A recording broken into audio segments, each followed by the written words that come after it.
Hi everyone, welcome to నైన్కాస్ kitchen. Today recipe గోధుమ రవ్వతో బర్ఫీ. ఈజీగా ఇంట్లోనే గోధుమ రవ్వతో బర్ఫీ ఎలా చేయాలో ఈరోజు మీకు చూపించబోతున్నాను. గోధుమ రవ్వ లడ్డూలు కేసరియే కాకుండా ఇలా ఒకసారి బర్ఫీ చేసుకోండి, చాలా టేస్టీగా ఉంటుంది అండ్ జ్యూసీగా కూడా ఉంటుంది.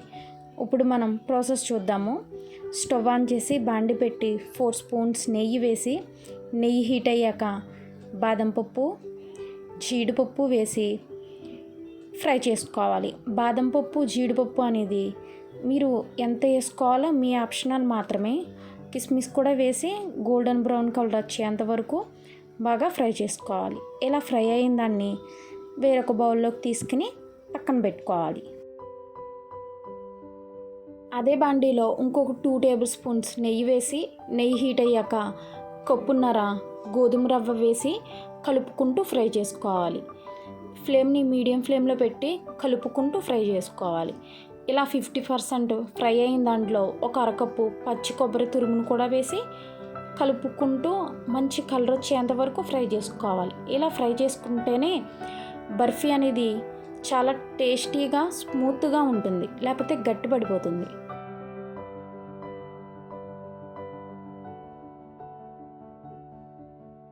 ఇలా గోల్డెన్ బ్రౌన్ కలర్ వచ్చిందాన్ని వేరొక బౌల్లోకి తీసుకుని పక్కన పెట్టుకోవాలి.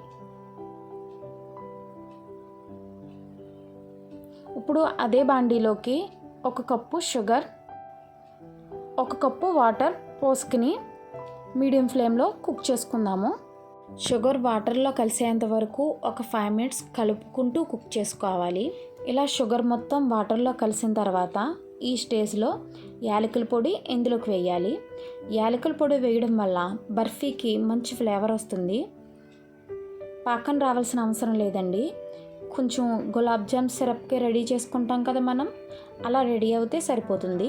ఈ స్టేజ్లో 1/2 కప్పు మిల్క్ పౌడర్ ఇందులోకి వేసుకుందాము.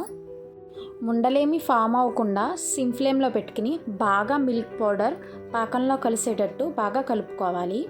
కొంచెం లైట్ తీగ పాకం వచ్చిన తర్వాత మాత్రమే మనం ఫ్రై చేసి పక్కన పెట్టుకున్న రవ్వని ఇందులోకి వేసుకోవాలి. కొంచెం లైట్ తీగ పాకం వచ్చింది. ఇప్పుడు ఇందులోకి మనం ఫ్రై చేసుకున్న రవ్వని వేసేసుకున్నాము. మిల్క్ పౌడర్ వేయడం వల్ల బర్ఫీ చాలా టేస్టీగా ఉంటుంది. మీరు మిల్క్ కనుక వేస్తే గట్టి పడిపోతుంది, బర్ఫీ అంత జ్యూసీగా రాదు. ఇలా వేసుకున్న దాన్ని ఒక 5 మినిట్స్ కుక్ చేసుకుని ఒక 2 అవర్స్ పక్కన పెట్టుకోవాలి.